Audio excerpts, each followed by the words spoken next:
Hey guys, Dave here. Today we have a different kind of guest. We have a bona fide, one of the best pitchers, players in baseball. Unfortunately, he's recovering from Tommy John surgery, and you're going to hear just how wrong Chris and I are about trying to judge a book by their cover in terms of food knowledge, because we were fucking wrong. And but before that, we're going to start off with a blind ranking of stadium foods. Then we're going to interview the great Gerrit Cole, who's recovering from Tommy John 4 months in. And as much as it pains me, I have to root for the Yankees now. Really tremendous amount of food and wine knowledge. Yeah, we got owned. And, you know, Chris and I are trying to work on a project that is a little bit more sports-related, food-related. So it's nice for us to sort of get our feet wet on this. But anyway, after the interview, we're going to do an Ask Dave that if you want to hear me ramble on incoherently about plating, you should stay tuned for that. Anyway, let's start the show. Welcome to the Dave Chang Show, part of the Ringer Podcast Network, presented by Major Dome Media. Thank you, Yola Tango, as always. Don't forget to check out full video episodes and clips of the show on YouTube at the Dave Chang Show. You can also visit our community Discord at majordomo.com. And you can contribute your favorite culinary moments in film by adding your submission to majorfoodporn.com. Again, reminder, when you submit, Chris Yang is judging and mentally storing this for his own pleasure later. You can catch up on Recipe Club on Spotify or on our YouTube channel at Recipe Club Official. Oh, before we get into the pod, we're going to do a blind ranking of stadium food. So you've done this before. I've seen you do this before. And for anybody who hasn't seen this ubiquitous trend, basically, I've got 10 stadium food items. I'm going to name them. You're going to give me their ranking 1 through 10, not knowing what else is on the list. Be more enthusiastic. Okay. I'm going to start naming these. Classic peanuts. Where do they rank on your top 10s? You know, right off the bat, I'm going to say, what's one low? One is best, 10 is worst. 1. Peanuts number 1. Fuck yeah. Fuck yeah. Peanuts, so underrated. It's, you know what? There's something great about cracking in a shell, sucking on the salt off the shell, and then just throwing it on the fucking ground. And it's also something that doesn't melt in your hand, can also be thrown to you from the attendant concession person, and all in, never let you down. Wow. Okay. Hot dogs. Kind of sorry, I'm putting it as a fucking 10. Okay. You know what? Like, there's no good hot dog in the major leagues. I don't think that there is. Maybe Milwaukee does. You know, prove me wrong, but I love the Dodgers, but I don't. Listen, I'm not going to say all, but I'm not a hot dog person in a stadium. Where are you a hot dog person then? That's a good question. You might not be a hot dog person. I don't person. think I'm a hot dog You're person. just not a hot dog person. I like sausages. Soft pretzel. The big old 9. soft, salty 9. It's going to be easy for me because all the things I hate, I'm going to just, it's garbage. They're all the fucking same. And if it's Auntie Anne's, that's one thing. And if it's the hot dog in a fucking Auntie Anne's, or what's the other one? Wetzel's pretzels. Oh, great. We continue to disagree on which one of those pretzel dogs is better. Cotton candy. 8. You know why? Sticky, you know? And God forbid your kids have it because you're fucked. You're totally fucked. Because here's the problem. If it couldn't be a 10, I'd put it at a 10. Because every kid wants it. Every time. I don't know why I go take my kids to the Dodgers games. They always want it. They want it, and they want all the things that are... Well, because the kids want it because they see through the illusion immediately. They intuit that, oh, this is a way that I can just eat sugar. And it's blue? I just eat blue or pink sugar? I mean... Incredible. Where's fucking RFK Jr. when you need him? On Pink 12. What about sunflower seeds? 2. Wow. Love it because it shows dexterity of the mouth. Dexterity of the mouth is so gross. The best one is the black pepper ones from Canada. Fantastic. I used to chew tobacco as a teenager, and if I wasn't, I just needed to always like eat something on long road trips. I loved sunflower seeds. Love sunflower seeds. And you know, I think it's a skill to be able to take one, to move over like a whole chunk in your mouth, to move one over, crack it open with the other side while you still have a ton of shit in your fucking other cheek, and then spit it out and then eat it. That's a highly complicated thing. Good luck with robots. Fuck you. You can't do that shit. Cracker Jacks. 7. 7 is Because Cracker Cracker Jacks, listen, it's Americana as anything, but the toy sucks. Toy sucks. Let's be honest. And I'm just not a fan of candied popcorn. What about regular popcorn? Let's put that on this list too. 3. 3 is regular popcorn. Okay. Yeah, it's a winner. Classic. Very classic. Oh, there's nothing. Again, they serve sometimes the cheddar popcorn or some kind of. No, it's just got to be salt, butter. That's it. None of that other shit. And the popcorn box, that's a fucking iconic as shit. Nachos. Damn, if I could put that as a 10, I would put it as a 10. 10 worst. Yeah, fuck nachos. Wow. So what you got so far? You got 4 or 5. Why they suck is this. Listen, we have a lot of fukus in stadiums. We're like lots of stadiums and venues. I've been to my fair share. There's something about stadium foods in general where it's now about like, how can I put as much shit as humanly possible into a fucking little mini baseball cup hat, How many calories can I fucking serve?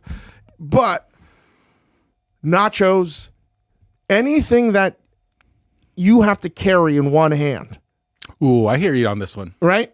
Yeah. You have to carry in one fucking hand. And you can't eat and walk out. Out. Right? And also it's like, it's temperature related. It's like, wait, that disgusting sodium citrate set nacho cheese that is fluorescent orange. That is just solidifying by the second. By the time I put it in, it's not going to be nice. They're the worst tortilla chips. They're the round fucking things, right? And they're in the basically in the container made by the company that makes the fucking drink holders. And some fucking ass face at the company was like, I got a great idea. Well, we could turn this as a nacho holder too. And that's what it is. Okay? There's nothing good about any stadium nachos. Yeah. I'm sure that somebody's doing it that might have a mom and pop restaurant in a stadium. I have not had that. I'm just talking about the garbage ones that most people get. Your standard stadium nacho where it is a little plastic clamshell thing. Can I just say, like, you can get nachos at most movie theaters. They're the same ones. Why are you not buying those?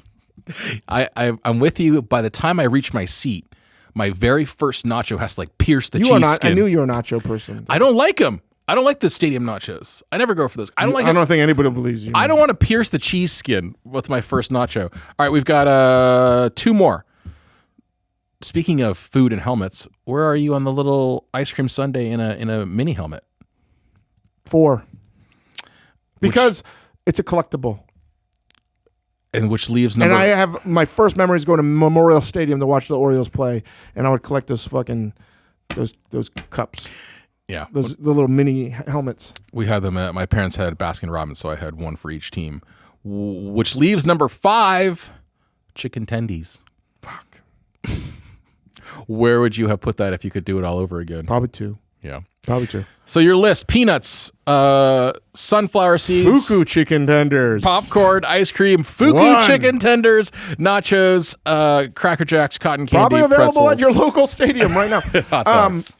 All right, let's take a break. We're gonna get right into this interview with Gerrit Cole.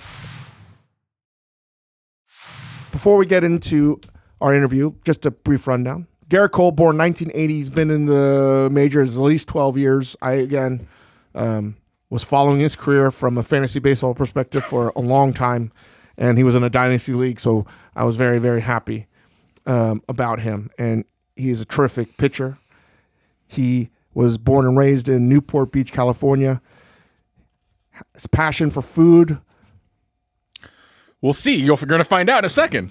Gerrit Cole, drafted by the Pirates first overall, played for Houston for a hot second. Then signed as a free agent with the Yankees, and he's been there for a while.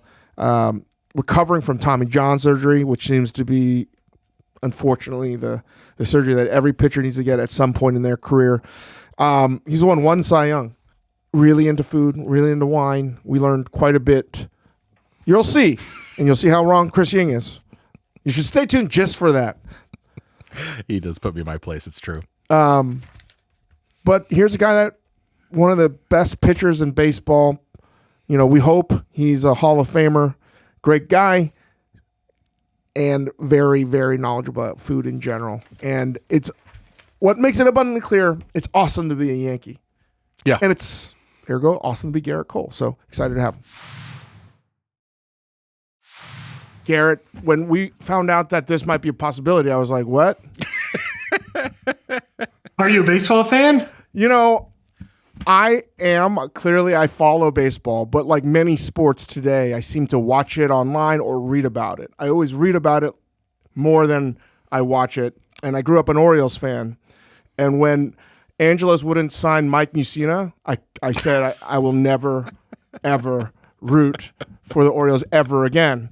And that has remained true. When he signed with the Yankees, I was so pissed off. Yeah. Yeah. But I think we're mostly surprised that a Cy Young Award winner wanted to come and talk about food with us. Yeah. So we don't know what's wrong with you. We don't know what's wrong with you at all. What do you mean? I'm just a guy that loves food. So we talk about things in the show. We have a scale called like the Major Domo scale. Basically, you know, like how much of a fan of something are you? Okay. So compared to like your teammates or any teammate you've had, where do you put yourself in the sort of percentile of players who say they're into food? I would consider myself pretty much a 10, 9 or 10. Wow. Yeah. So there are other players. You know, there are other people. Like it's a sport, just like anything else. There's a wide variety of individuals. So you'll come across all different types of people. But for sure, I love food. But you're a 10 out of 10 pitcher, and you're saying you're a 10 out of 10 player. That's not very fair for us. Yeah, that's messed up. You know, so many questions to ask you, but I guess to start off, grew up in Southern California. What did you like to eat? What was your go-to?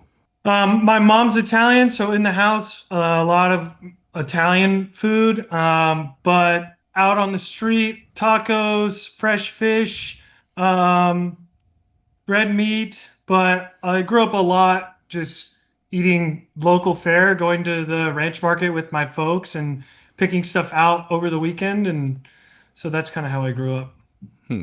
So you were raised in California, you went to college in California, and then you went straight to Pittsburgh. Correct. How was that? Did you know that I drafted you in a very serious fantasy baseball league, and I was waiting for you to get called up, and I was very excited that you did. Did you know this? Yeah.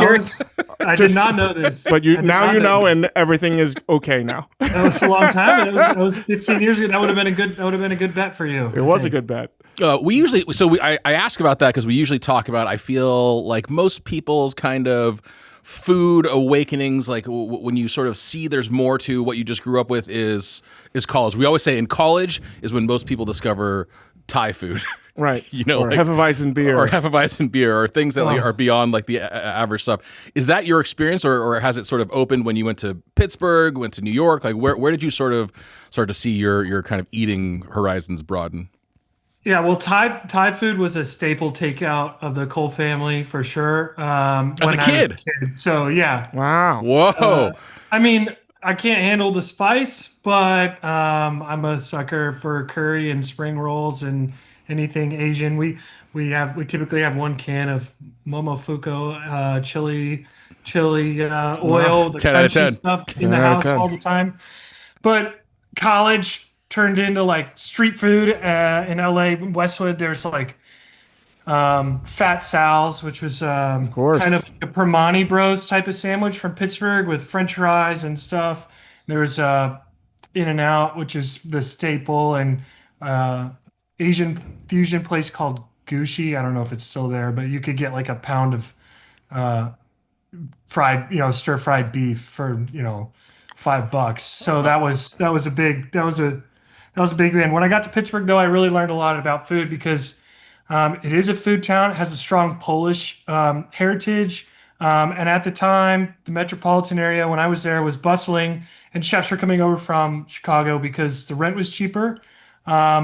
So we got in a lot of farm to table stuff, a lot of bone marrow, chicken livers, different types of pierogies, and then a lot of local farmed, seasonal stuff, fresh tomatoes, different lettuces, and a lot of different types of cuisine because it's kind of a mixed match place, Pittsburgh. So I learned a lot about food there. Well, let me sort of get into something you definitely are not prepared for then. Oh, God. So I was a guest host for NFL morning, like the morning show, because everyone was on vacation. They're like, we need somebody. And I didn't even know that I was going to host it the way it happened, but they asked me my top 5 favorite sandwich cities. Cities with the best sandwiches. And I said LA first, which I think a lot of people might find debatable, but there's just so much here. Everything. 2, I put Philadelphia. Classic. 3, I put New Orleans. 4, I put Chicago. 5, I put New York. And I didn't know that Ian Rappaport, who was hosting as well, would trash me. And Pat McAfee went bananas, total bananas, and proceeded to just besmirch my terrible name. Specifically for leaving Pittsburgh off of this list of sandwiches, Pittsburgh and Indianapolis. And I've had Primanti's, and I've been to Pittsburgh 2 times. I haven't spent all the time in the world, but I didn't know what to do. So I guess the question, Gerrit, Pittsburgh, is Dave right or wrong for leaving Pittsburgh off the list of top 5 sandwich cities in America, being somebody who's played and lived in the city? We know what the answer is going to be. Is he right or wrong? Come on. Well, hold on. Let's be objective. What are the credentials here to? Well, I think number one, and again, like this is like voting for the Hall of Fame, right? I think one of the biggest sort of voting metrics for me is it responsible for a genre of sandwich, right? Okay. Do they have? And you could just be a one-trick pony. That's fine. What genre of sandwich is LA responsible for? I feel like a lot of the Mexican American tortas, pambosas, the French dip, the French dip was invented here. Yeah, which you can, and Langer's. Yeah, you can't. They didn't invent the pastrami LA sandwich. couldn't claim Langer's, but I think you could say, if you were to put each one of those cities next to a sandwich, you would say LA French dip. You would say New Orleans muffaletta or po' boy. You'd say Chicago the Italian beef. You would say Philly the cheesesteak or the roasted pork. New York, you would say probably the pastrami sandwich. But like a variety, it could be a bagel lox, whatever. So your objection was really, other than Primanti Brothers, can Pittsburgh really stand? And Chicago's got a ton of stuff in general, more than just the beef sandwich. Yeah, and there were other factors involved. It's like diversity of stuff. Sure, but do you think Pittsburgh can stand on that list?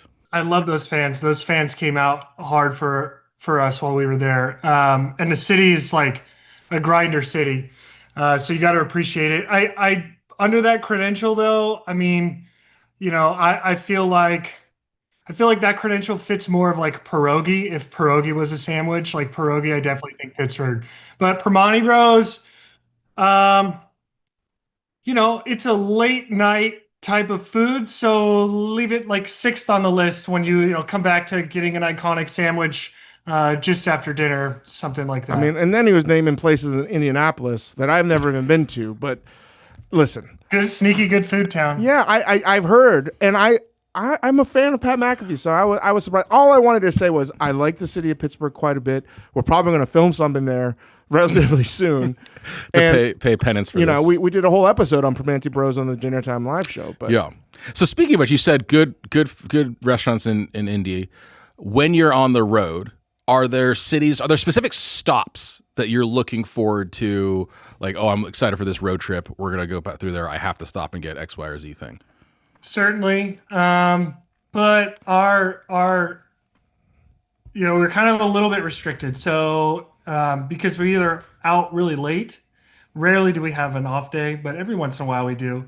So the restaurants typically have to be open late, or you got to get out and go early and try to grab something like light for lunch.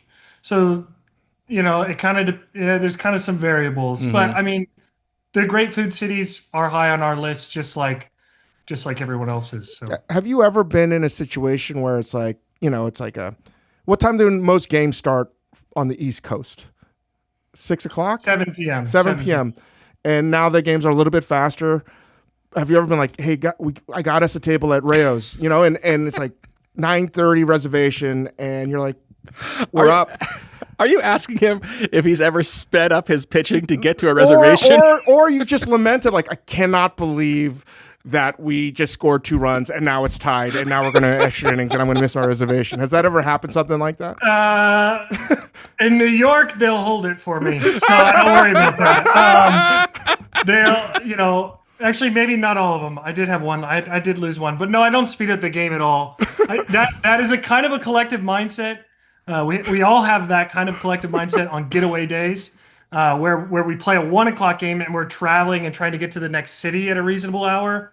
That's when, you'll, especially at the end of a road trip, you'll have a lot of guys like making, tongue-in-cheek jokes like, all right, let's go, speed it up, strike one, no takes today, everybody's swinging, It's frustrating when the umpires take that. That's what I would imagine. It's like, hey, like there's a huddle on the mound. They're like, hey, man, like I got to get out of here. I'm not even going to take a shower. I got a table. I got to meet my wife. We got to get out of this game right now. It's just all fastballs, Gerrit. All fastballs. Let's get out of here, man. Let's just go.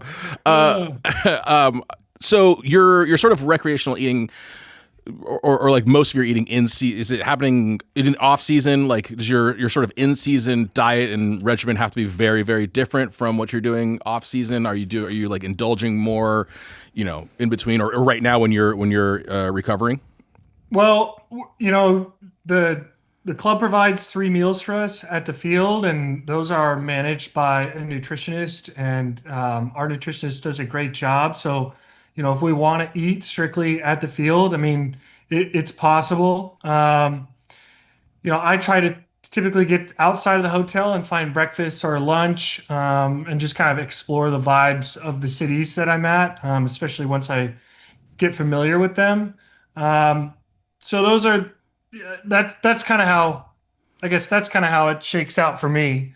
Some guys probably keep a similar regimen in the off season where they stay kind of trending a little bit more towards the baseball schedule where things are more at night. Some guys kind of go into the morning. I'm more of a morning person, so I kind of space my days out when I'm not playing, typical to how anyone else would. How specifically tailored are those nutritionist meals for you? Like, your meal does not bear any resemblance to another teammate's, or are a bunch of players on sort of a similar plan? Are you ever looking at another player's meal, I guess, and saying like, damn, why am I not on that nutrition plan? Well, it's kind of set up in a buffet style. So, and we have a wide diversity. So there's always a Latin food section. And then the rest of the food is kind of balanced with occasional dietary restrictions like gluten-free options or dairy-free options for guys. But there's so many games. It's honestly, it's calorie driven. I mean, just a lot of calories, so that you can recover and have enough energy for the games. It can get specific with guys who have, specific wants or needs in terms of their diet and what they're looking to either build more muscle, reduce inflammation. And the club kind of helps out with that. But a lot of that stuff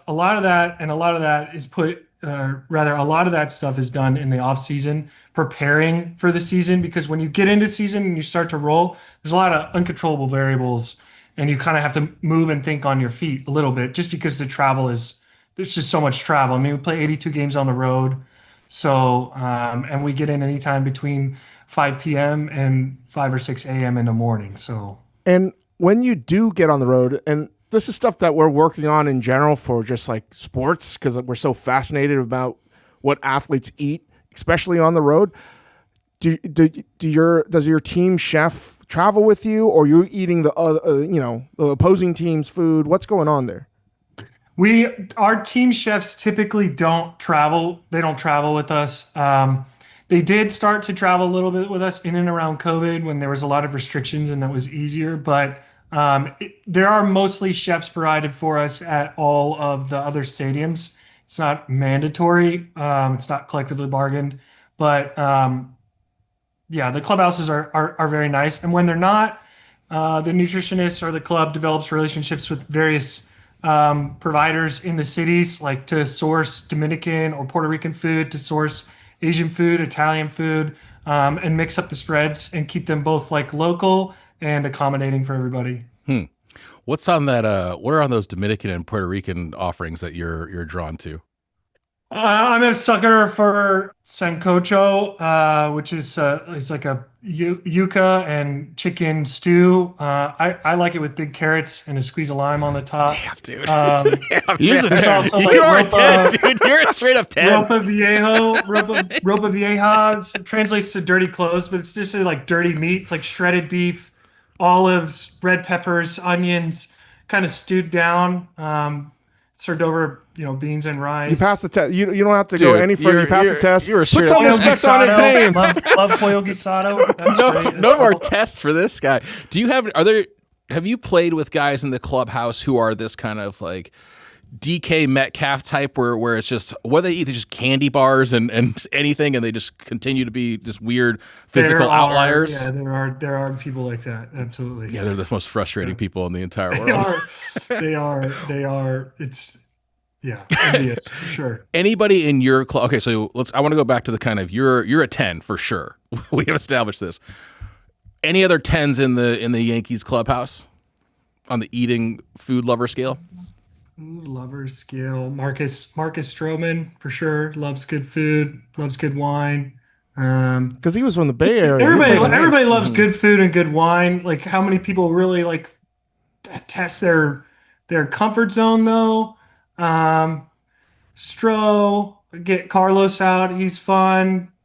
Judgy's fun. Some of the young guys are fun too that know the city, but the city is like you can get whatever you want. So you can either be creative or you can just stay, in your own lane, and keep getting like some of the best food in the world that New York has to offer all the time. So, So it's not just food for you. You're a big wine guy too. yeah, my dad's a sommelier. So it's been part of our family for a long time. Yeah, what was that like growing up with? Like he was wine. Was he like always a big wine, like a sommelier when you were growing up? Did you just like wine was just a part of meals? Wine and food have always been a part of my family. Italian family, big. Not on my dad's side, but my mom's side is heavily Italian. Big family dinners. My dad is responsible for like kind of inspiring my sister and I to cook. My mom would do the cooking on the weekdays, fry the pork chops up with mustard, make a big stew, pot roast, things like that, keep us fed, give us calories. And then on the weekend, my dad would pick like a recipe from the best recipes book, and we would go to the ranch market and pick stuff out and, make ossobuco over the course of several hours or do a red sauce or a ragu, do like stuff on the barbecue outside. So that's where my love of food came from. And he always paired wine with his foods. It wasn't complete until had a great glass of wine to go with it. And he's a PhD too, so his curiosity just kind of took him deeper and deeper. And he's got obviously a talent for it. When I got drafted, I paid for an extension onto the house to bring all his off-site wine back to the house. Whoa. And he really took off from there. And that's when he got his sommelier pin and started taking classes and organized the cellar with barcodes and things like that. Wow. So damn, Dad, that's amazing. Yeah, he's intent. I mean, he does everything 100%. I'm very much his son. But yeah, he's an amazing individual. What is your favorite area and growth for what do you like to drink? Well, I like to drink a bit of everything. It's really hot right now. I'm drinking a lot of whites like Sancerres, rosés, light reds, Barbarescos, Barolos, seasonal, but I also just like to drink whatever goes well with what I'm eating, and I'm not really picky or don't have a specific price point that I like to hang out with. My dad is really his expertise is definitely in finding wines that are reasonably priced and work well with a wide variety of different cuisines. he's pretty spot on about that. And when the Yankees were trying to get you to sign, is it true? We read somewhere that like they bought you some hard to find Super Tuscan bottles as part of their kind of like come over to the Yankees. Is that true? Yeah, I visited the visiting clubhouse several times as a visiting player before I was a Yankee, and the head clubhouse attendant Lou Kakuza is renowned throughout the league as like the best visiting clubhouse attendant. The food is incredible, the service is incredible. His brother one runs our clubhouse, and their family is really ingrained in the Yankees. They're obviously Italian, and I was going to Italy in and around the time that I was becoming a free agent. And I was talking to him about some of the different Super Tuscans that we were planning on going to and tasting. And then, you know, my favorite choice came up, and I told him that it was Massetto. And they acquired two bottles, an '04 and an '05, and presented them to me at my free agent meeting as a gift on behalf of the Yankees and of behalf of the Kukuzas. So that was very special. I still have them. I haven't drank them yet. Oh, you still have them? Amazing. Yeah. In the cellar. Great years. So I mean, it's really no rush. Are there a lot of guys throughout the league? We're just trying to get a sense for, because you see it oftentimes. I think in the basketball players, I've seen this over the past 20 years. Really get into wine, and I used to see if some of the Yankees get into wine, at some restaurants. I won't name. We had some fun times, but overall, I felt more basketball players got into wine than say baseball or football players. But clearly that's changing. Is wine a thing now in MLB clubhouses? As far as my experience, wine has always been a thing. I mean, going back to when I was in Pittsburgh, I played with Joe Blanton. He has somewhere between 50 and 100 acres on Howell Mountain. I played with Justin Morneau, who has one of the most incredible rare wine first growth collections I've ever come across. Russell Martin, another Canadian, who loves his wine.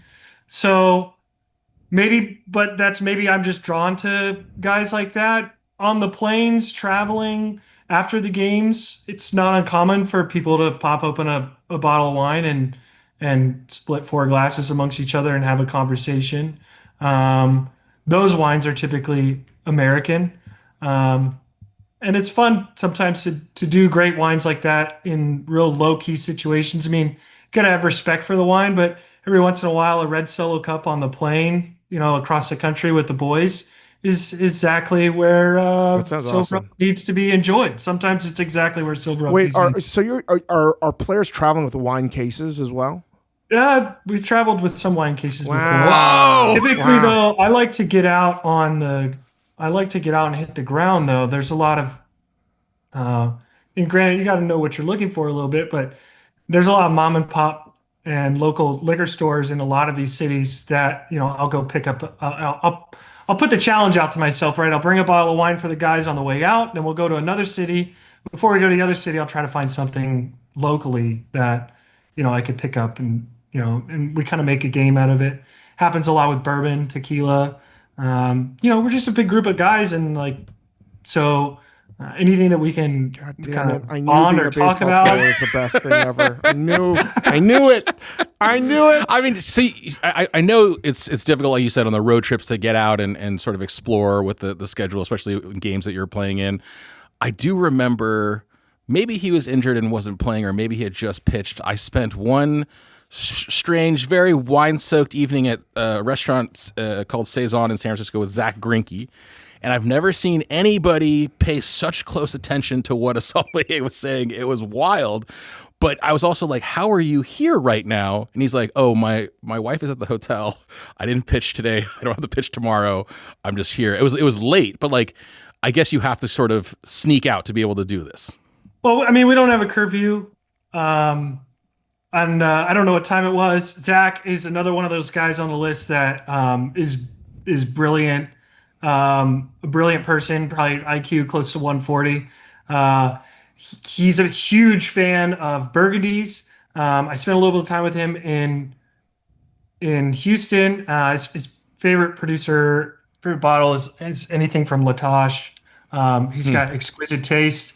Uh, and taught me a lot about Pinot Noir. I was able to kind of Bordeaux made sense to me logically at that time, like kind of putting them on the map and where these grapes are coming from. But Burgundy is so mixed matched, and he taught me some stuff and exposed me to a lot of different wines that otherwise I wouldn't have known.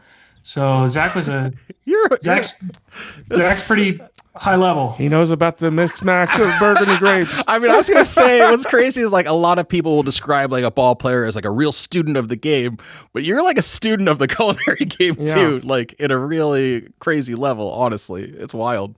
I'm shocked. Oh, I this is gonna be a terrible question, but I realize I've always wanted to ask somebody this, and it's a rare opportunity. You win a pennant, you win the series, and they're popping bottles in the locker room. It is you're spraying things everywhere. Can you give us some insight into that scene? Are people getting drunk from champagne being sprayed on them, over them, into their faces? Like, what's happening there? Is that like, are you drinking or are you just spraying stuff everywhere? And like, what is that like? You're obviously doing a bit of both, unless you're underage. So I'm going to leave it about as far as that because we'll just respect the sanctity of the clubhouse in that regard. But generally, we're having a very great time in those situations. We'll just leave it at that. I guess I'll just have to win a pennant of my own to find out. You're a father of two. I hope that your kids don't eat everything you make because my kids eat like literally nothing I make. Really? Yeah, they're very picky. I've created a real problem by cooking them anything they want. And if they don't like something, I'll be like, well, okay, you want this? I'll just make that for you. Customer's always right. Yeah. It's a problem. You have luck feeding the kids? My kids I'm really blessed. They eat everything. Everything.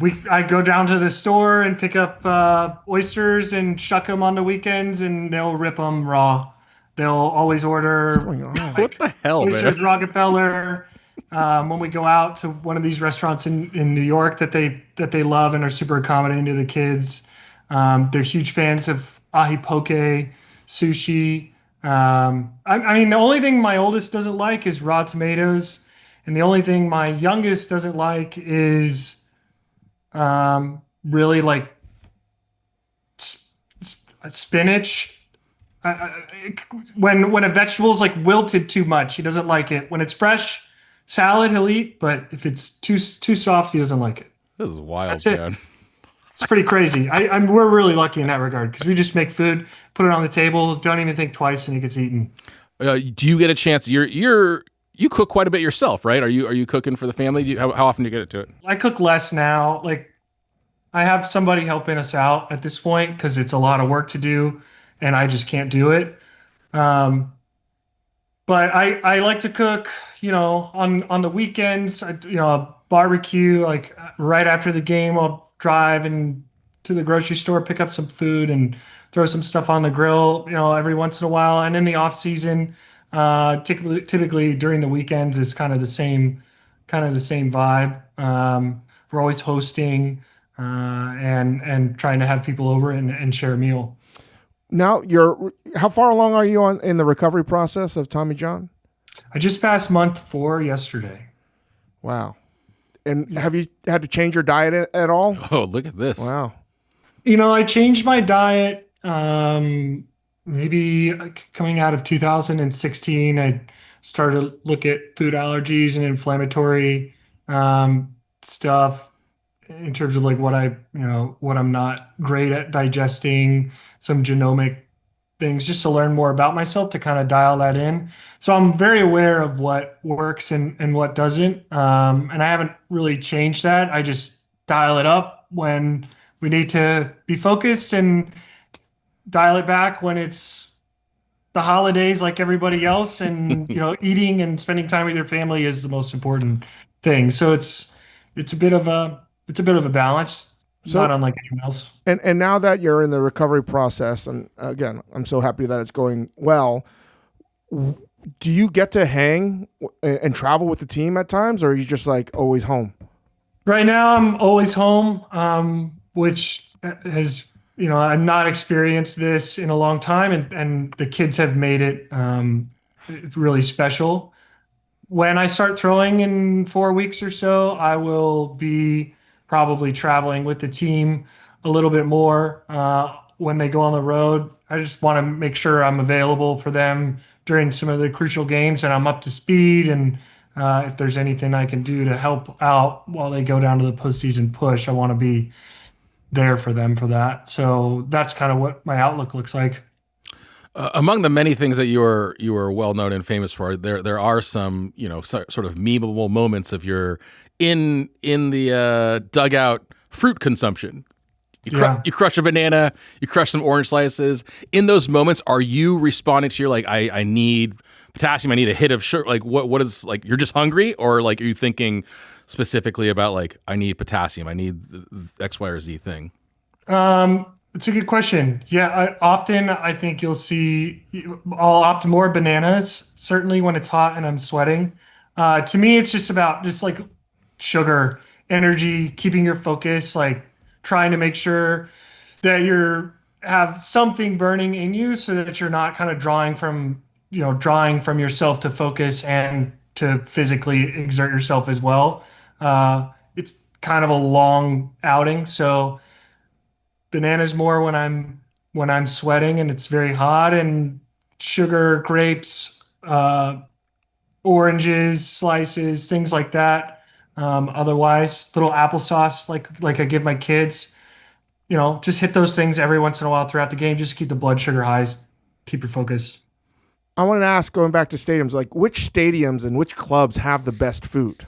And you're I'm just going to eat here. This is going to be good.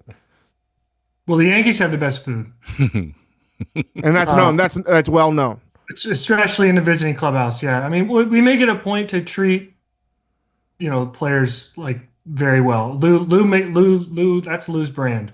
So, and that's well known. Atlanta has a great kitchen, stands out to me. Inside of our division, Toronto has a brand new kitchen as well, with a longtime chef he's a good man. Right off the top of my head, I can't think of other places. Some places on the West Coast I haven't visited in a while have great places too. Like San Francisco comes to mind, but I don't know all of them, and I haven't been this year, so maybe my mind's not quite as sharp. But it makes a lot of sense as players change teams all the time. It makes sense as a little advertisement. You come through, you just know the Yankees club. The food's going to be good in the visiting clubhouse. It makes a lot of sense. Are there next off season? Are there sort of bucket list restaurants or places you want to go from a sort of eating and dining experience place? Are there places you haven't gotten to go yet? Yeah, I need to get to Le Bernardin. I just feel like that's kind of a bucket list kind of a thing. We can help you. I've had drinks there a couple times. I've had drinks there a couple times, but I'm not spaced out a solid 3 hours to. It's not a 3 hour meal, and that's what's great about Le Bernardin. You can get out in under 2, and they won't stuff you to the gills. It's my favorite restaurant. Aldo Sam is, in my opinion, the world's best sommelier. There's no question about that for me. I love the food there. Again, Eric Repair, the whole team there. So you let us know, and we'll dial it in for you. Get awesome. you a table. That one's number one on the bucket list. But I also live near the West Village, and there always seems to be a new restaurant up and coming around there, and that place is so bustling. So I'm always keeping my ears on the pavement, trying to figure out, what I need to go check out. Man, this dude knows what's up. I mean, I don't think you were on the Yankees by then, but I remember a few years back, a good friend of mine, and I'll tell you after we're done, I was like, why are you always closing your restaurant down? He's like, well, the Yankees are coming. He makes great pizza. Yeah. You know exactly what it is. And I'll be like, what? He's like, yeah. He comes in and puts some spreads on for us in the clubhouse now. But he's always very hospitable to us. I've actually thrown a couple pies in with him. Wow. Yeah, which is very rare because that oven is sacred. So. Oh my God, that's so just like an early close, and just the Yankees are coming. No. So. It's just we're not open. Oh, period. No, we're not open. We're not open. Yeah. And I know there's some big time people that usually come, but the people he cares about the most are when the Yankees come in. Sit outside. He loves the Yankees. We love him. Yeah, the patio in the back is lovely. The thing about it is, like, you can pull the Yankees card almost anywhere in the country. You're going to find somebody who's going to be willing to just like bend over backwards for the But everybody Yankees. wants to be there, and it's only for the Yankees. Like, man, it's good to be a fucking Yankee. It's good to be a Yankee. Oh my God, that's It's so crazy. It's our sign right out of our clubhouse. It's a great day to be a Yankee. Every day is a great day to be a Yankee. Well, Gerrit, I'm totally shocked that we're talking to you, and What a pleasure. been a fan of yours from afar. So, and we just did not know how really into food, because a lot of people say they're into food and wine, a lot. And now I'll never question a baseball player for sure. Well, we'll question some, but definitely not Gerrit Cole for sure. Just don't question me. It's for real. It's It is super for real. real. It's super real. Well, appreciate it, man. Thank you. Thank you, man. Really appreciate this. Yeah, well, thank you. This has been a pleasure. I've had a lot of fun, and I've been a big fan. Man, you're a real one. It's great. Yeah, for sure. Thanks, Yeah. man. Good luck with the recovery, and Awesome. very cool to have you on.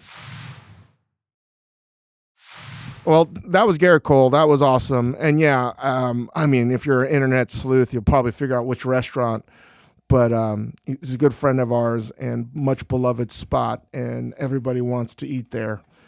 But man, I was like, But he legitimately knew exactly the same spot you were talking about. Of course, Oh of my course, because God. I was like, I think it matches up because he was on the team.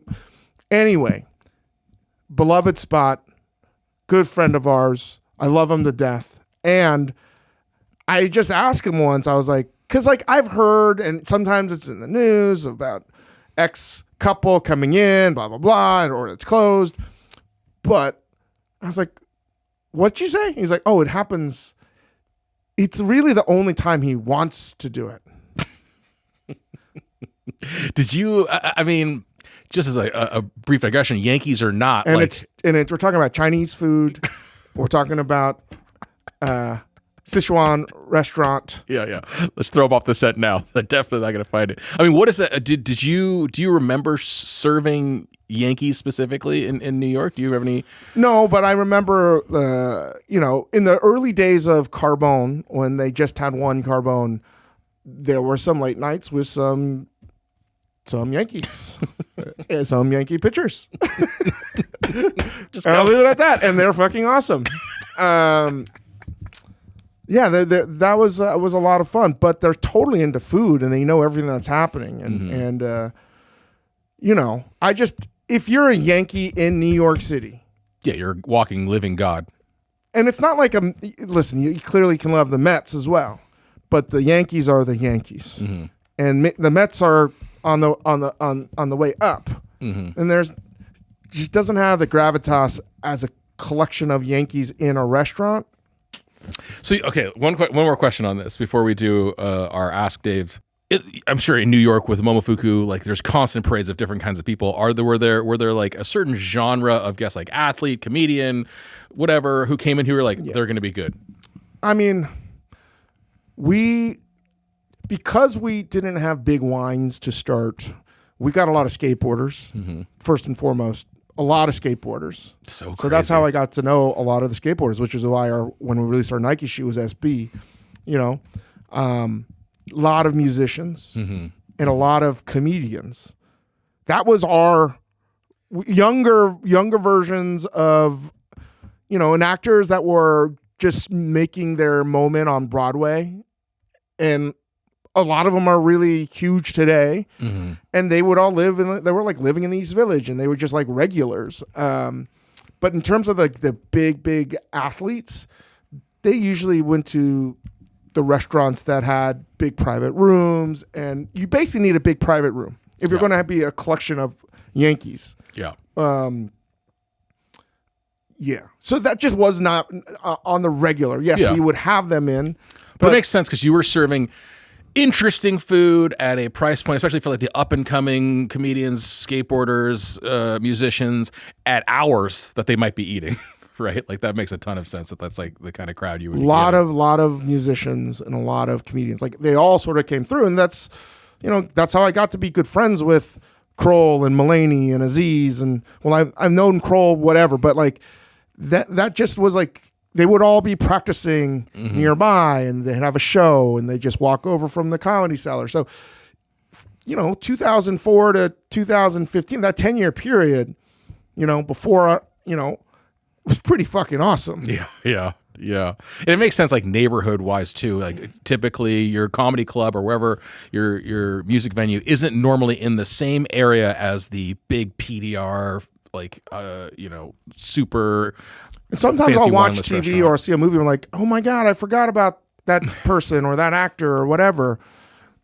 And they all so many of them came through and you got to know them really well. So yeah, very cool era in the city. but I never had the Yankees come in. Not yet. Mainly because I wasn't a Yankees fan. That could have something. Well, you had the big I don't Yankees want- sign in the listen, window. Truly, I was in a dynasty league with a lot of the Roto World, and I was in a very serious fantasy league. With the Roto World people. Yeah, the editors, and with I was in with Malcolmus and some of the musicians. Did you do well in the league I against won these guys? a couple years. It was like Get a 10. the I was hell out of here. again. We did an interview with Malcolmus a long time ago in Interview Magazine. I made the proclamation then, as great of a musician as he is, and he's one of my favorites of all time, he's a better fantasy sports player.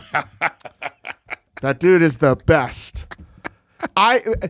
During the pandemic, I was like, I had to get out of. It was baseball, basketball. I had to get out. It just was too much work. I was putting in hours and hours and hours because I'm like, oh my God, I'm getting to play fantasy with my heroes. Yeah. I mean, I will say, having played fantasy one season with you, I was like, Jesus Christ, Dave spends a lot of time on this thing. You don't do anything half measure. I'm studying 40 times. I also feel like hearing that Steve Malcolmus is super good at fantasy sports. I don't know how he watches so much sports. It's probably disappointing to most pavement fans. They're like, wait, what? I don't want him to be a fantasy sports guy. I don't think I think it makes total sense. Yeah. So Gerrit Cole drafted him. I was very excited. Did not. What major domo level did you think he would actually be at? Like, I was suspicious when he was like 10, but like I bought that by the end of that interview. I immediately was like, I mean, I'm sure Garrett's watching this. I was like, fuck off, man. Yeah. Whatever. Yeah. But oh man. did I eat crow? You didn't. Did you guys watch me eating crow? Yeah. I kept looking over at you and we were both like, oh my God. But it makes sense if you think Sancocho. about it, right? Like, and the fact that he schooled us on the foods of the Dominican and Puerto Rican players. When I threw that out there, I was like, oh, that's I would never want to be asked that question. That is a rough question. He fucked you up. He fucked me up. He fucked me right up. He just went to point at the stands and he just knocked you out. And he took like 1 second to think. And I was I be a fucking? Well, should I show him? I was like, oh shit, he doesn't know any of the dishes. And then he was like, well, sancocho, but I like mine with a little squeeze of lime. And I was like, I'm fucking dead. He murdered me. I straight up got murdered. You did. I got your murdered. outline. A homicide outline is on the floor right now. He straight murdered me. He in the street. Killed you. He literally embarrassed you. It was bad. Anyway, Gerrit, thank you so much, and I hope we're going to be able to do something down the road, because we're working on some shit. There's some things we might call Gerrit up. All right, for. let's get an Ask Dave. Okay, so we have an Ask Dave. This is a terrible pun, David Meyer, related to being at the plate. Boo. This is from Pat S. from Minneapolis, but who grew up in the town where Spam is made. He considers himself, don't know, is a major domo level 4. Honest. Very Appreciate good. it. Appreciate your honesty. Favorite thing Pat makes has been messing around with a smoked butternut squash soup and getting it dialed in. Best meal of Pat's life. They were working in Melbourne in 2014 for a few months, so the best meals were at Attica. Shout out to Ben Shuri, who we had on the pod recently. And the question, how do you get good at plating? I just feel so lost, and a lot of times I'm hugely disappointed with the disconnect between the quality of food I cook. assuming you cook good food, and the way it looks on the plate. I've heard the basic theories, but I can never see in my mind what it should look like ahead of time. So I feel like I'm driving somewhere without knowing the destination, and I'm disappointed. I'm assuming this is not a professional, but like, how do you... somebody that clearly knows. But I think the best way to talk about plating, and thank you, Pat, that's a great question. It's something I've wanted to talk about for a long time. I think you almost have to start about how food was plated in restaurants, at least in the European standard, because Asia was doing it way before and longer. But so from a European Western point of view, I think it starts with like Russian service, which was like food was brought out and like plated like on a table Tableside. and then brought to you, and that was like Russian service. And it wasn't really until Nouveau Cuisine in France, and quite frankly, I think the Trois Gros brothers, that invented plating as we know it today, which is a crazy statement, where food would be plated on a hot plate or cold plate with a very quick garnish or sauce, and then, brought out. And before that, I would say, like during Escoffier's time, they were giant platters of food that were huge and ornate and heavy cream sauces. And Nouveau Cuisine was the antithesis of what happened during the Escoffier era. You order food and individual portions and plates. that's what you're getting for yourself. Yeah, this is for you. And I think that you can see how people plate over the decades ages terribly. It's not just the photos that age. If you look at food from the 1980s, it is really ornate. Mm-hmm. So from like the 60s and 70s, it was a little bit more simple. You had flourish of garnishes. You had cut vegetables in a specific way. But if anything, it didn't really change that much until, you had, I think, Alain Chappelle creating the cappuccino probably did. It was I believe a crayfish or langoustine cappuccino, where that was like, wait a second, what is that? Is that a dish? Is that a soup? It mimics another kind of food item, but it's not what like it is. Trompe l'oeil type of thing, yeah. So it's not just one. So like right around the late 70s, 80s, I think you have like the beginning of like a modern sort of approach of deconstructing everything that came before, which is order. I think anything before the 80s was order. So the 80s turned into ornate, huge vertical plates, lots of fucking sauce that were dripped, and like just everything in a ring mold. And ring molds went all the way to the 90s. But anyway, I think it's important because in the 80s, you had, we've talked about this dish was, I think Chappelle's was in the late 70s. In the 80s, late 80s, Michel Braque created the gargouille, which is, again, you hear it a lot. You've seen much less today, but in the mid-aughts, every fucking plate looked a lot like that, where it was all the vegetables, sometimes 23 to 25 vegetables, cooked in its own sort of separate pot and plated like it was just sort of fallen from the sky. Like nature intended it to fall, which is, again, ridiculous. There's nothing natural about it. But that was like such a monumentally important dish because Ferran took that idea and was like, boom, like let's just fuck it all up. Let's question the idea of what is even a dish. Let's take a skeleton of a rouget and wrap foie gras cotton candy around it. Let's turn it into art. It was, food became an expression of,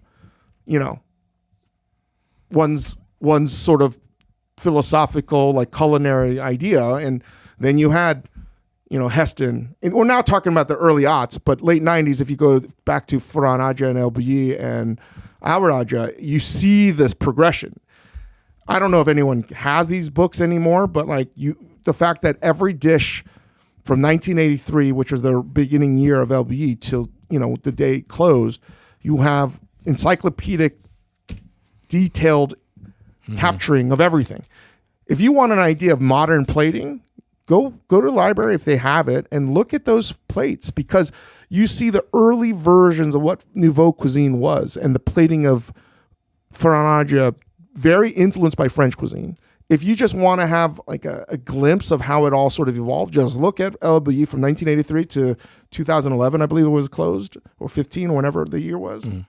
And it's going to be like, I mean, I almost look at it like the Beatles when they were a boy band in Germany, and then they're doing acid and they're doing free love protests, you know? Like just like 7 years later, this was over 30 plus years, but it's just like, you don't even understand how the plating went from, you know, vaguely French and Nouveau cuisine to what the fuck is that, right? That noodle is now comes out of a PVC pipe, and you know what? And in between that, I think globally, like in the 80s, let's just say for America, it went really high. Alfred Portali, Gotham Bar and Grill, made really high food. That restaurant, very important, because Colicchio worked there. He, Raquel was there when Keller was there. Trotter's doing his thing at Chicago. And at that time, Japanese influence starts to sneak in with kaiseki. So food gets super precise. And then opening up French Laundry, that food really hasn't changed in, aesthetic. So it goes from super high and huge and sauce fucking everywhere like a Jackson Pollock thing. And we're only talking about fine dining, high end, to super controlled, super fucking precise, plates on plates. And around that time, you have Robuchon too, at Maxime's, that was doing, him and Freddie Girardet just doing very, I don't want to say painting by numbers, but it's like dot, dot, dot, dot, dot, very difficult to do. So it's just like going all over the place. And it wasn't really until Ferran that changed how plating could be. And then in the late 90s, early aughts, it became flat. Everything sauce-wise was, let's make this flat. Let's do schmears. So, you see it. It became a drag. You dollop the sauce and then you drag it. Plating food is by nature one of the hardest thing to fucking do, because like, how do you express yourself in a way that everyone else is trying to do? It's so fucking hard to do. And also, you have sauces that might be hot or have a high gelatin point, and the way you hit it. And if the plate's too hot, then it's gonna all of these things can go wrong when you're saucing it.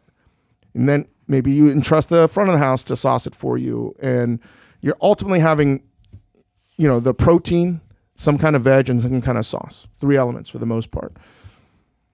It's really hard to do. And if you don't know what I'm talking about, it's because you've never had to put something on the menu. Very, very, very difficult to sort of find a way where you feel comfortable and confidence in doing, and also a style. And I mean, we talk about WD a lot, but he created an aesthetic on plating that is copied the world over and in America. So if you go to a lot of restaurants today that are doing things that are not St. John aesthetic. So currently the plating is Fergus Henderson, Trevor Gulliver, St. John, doing very austere, simple white plate. So if you get a roasted quail, that's all you're getting, and maybe the pan drippings. Very rustico, clean, simple. That's like pretty much, I think, taken over. Yeah. Right? And then like on higher end dining, you see a lot of things that are flowers and patterns and again, really hard to construct, but beautiful. I think of the lineage of Bras and Passard and Gagnère. Well, I think it's really hard to do something novel. I'm actually thinking about going to a restaurant with you recently and some other people, and the plates that came out were objectively beautiful looking, and we said so. They're very beautiful, but I think you instantly were like, it's hard to explain that it's not paint by number, but the beauty of this thing is kind of, it's of a certain type. It was like a crudo type of dish. And like the style now is kind of like, okay, kind of give your pieces of fish or whatever a little verticality, put them in rows, give individual little garnishes and flowers and alliums on top, and then pour like a sauce over it. Well, what I mean by painting by numbers, and the restaurant was great, but And this is where I feel like this is a real Robuchon type of thing, where the plating is exact. Exact. It's exact, and it's going to be the same way every fucking time it goes out. Yeah. And it's like just like I'm going to dominate this food. I'm going to fucking bend make it to you my will, and I'm going to extract every ounce of flavor. And one is like free love, like very easy. Let's go with nature, and the other one is like man's domination over nature. Well, I want to make this useful to Pat, and I actually have an idea for maybe a little audience interaction thing let me hear what you think here. So first of all, for Pat, obviously Dave has so much to say about kind of. I mean, that's the problem. I've gone on to talk about plating forever, and I could go on for 5 hours. So let's be helpful to Pat really quick here.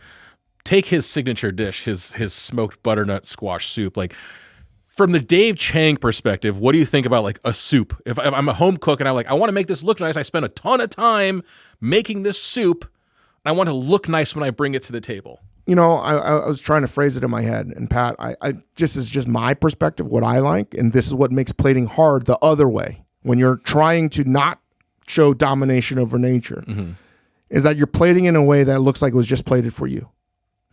Say more. Like, it's like 4 people get the soup.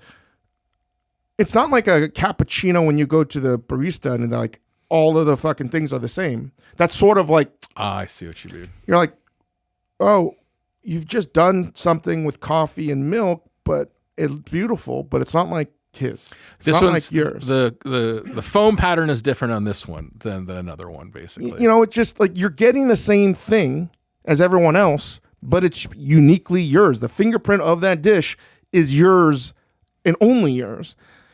And that is hard as fuck to do, because you still have to do it within like, let's just say you have butternut squash, you're putting like a cannella of creme fraiche in there, chives, and maybe you're putting some of the the butternut squash seeds in there that are roasted, whatever. And you're drizzling a little of like, argan oil. I don't know. I'm just making that shit up. Yeah, I love it.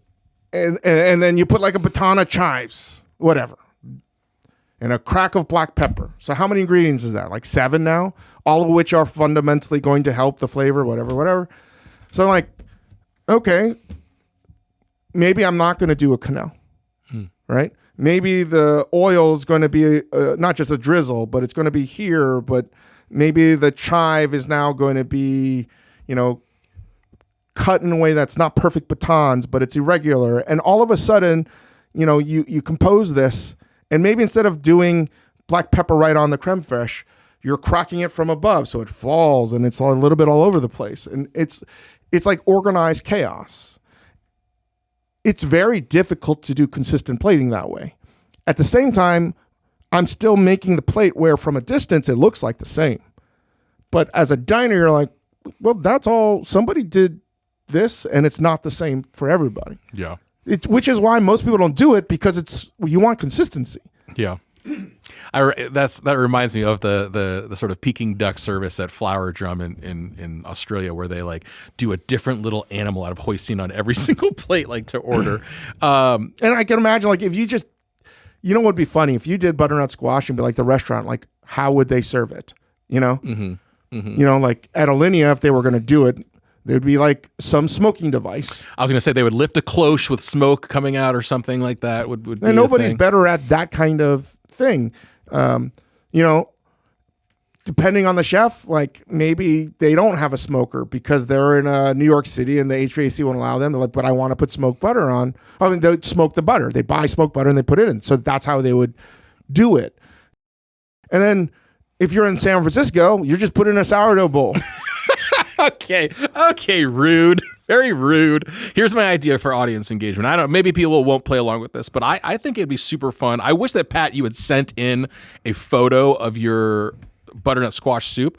I would love if listeners, if you think you have good plating skills or you just want to get better, I would love to see pictures of people's Soup's easy to fucking plate. But like if you did a butternut squash salad, right? But now the butternut squash is the entree, right? You're serving that as the main course, as it's not necessarily protein, but like you're cutting out a wedge, and let's say it's any kind of squash, kombucha or butternut, and now like a little half moon of something. What do you do? Mm-hmm. Right? Well, do I just put more on? Do I cover it in sauce? Mm-hmm. Then if you just have a white plate and a kombucha squash, then I was like, all right, what do I do? How do I do this? And then all of a sudden it's like, all right, like how do I integrate the cream? Because I want some acidic cream sauce in there. So maybe, I put that. I change the plate so it's a little bit of a shallow bowl. So I put a little bit of I thin out the dairy component. So now it's a little pool instead of the chives. Maybe I make a chive oil. Maybe I make a chive dust. So you're doing the same thing and you're just trying to find the right juxtaposition where it looks like something that you might do. And it's never an easy thing, especially when you want it to not look like everyone else. I think the in vogue thing is you would have your little crescent of butternut squash on the plate and maybe your creme fraiche there, and you'd have like a composed garnish and then pour the soup on top of it. I feel like it's like the in vogue thing. Yeah. To do. I mean, you just think like now if you're just doing kombucha squash as a plate, it just slices and it's stacked up high and that's it. Yeah. Well, here's what I wanted to say. If people were to send in their best plated food photo, do you think we could do a little design critique or get Jerry Saltz on to do like a little visual critique, and maybe award somebody some nice plates? I don't know. Well, let's see. Let's take a baby steps. But keep on sending your Ask Daves. Thank you again. Okay, so we will announce a winner in the next couple of episodes here for Ask Dave special missions. But we've leveled up a little bit in the description for the pod now. You don't have to send us an email. You can just click this. It's going to have a form for you to fill out all this information and send your question. Where do you do that? In the description, there's a link to submit an Ask Dave question. On podcast? Yeah. On this podcast, however you're listening to. Yeah, wherever you're listening to. YouTube, Spotify. Yeah, we'll have a link in the description. Fuckers at Apple. Whoa. So yes, keep sending them in. We were really appreciating getting to know you guys all a little bit more. And let me know if you would play this plating critique thing. I want to get some audience engagement. Yeah, apologies if I went into a state of stream of consciousness for touch the nerve, Pat. Touch the nerve. Thank you, Pat. Give us 5 stars. Thank you to Gerrit Cole. And do I have to root for the Yankees now?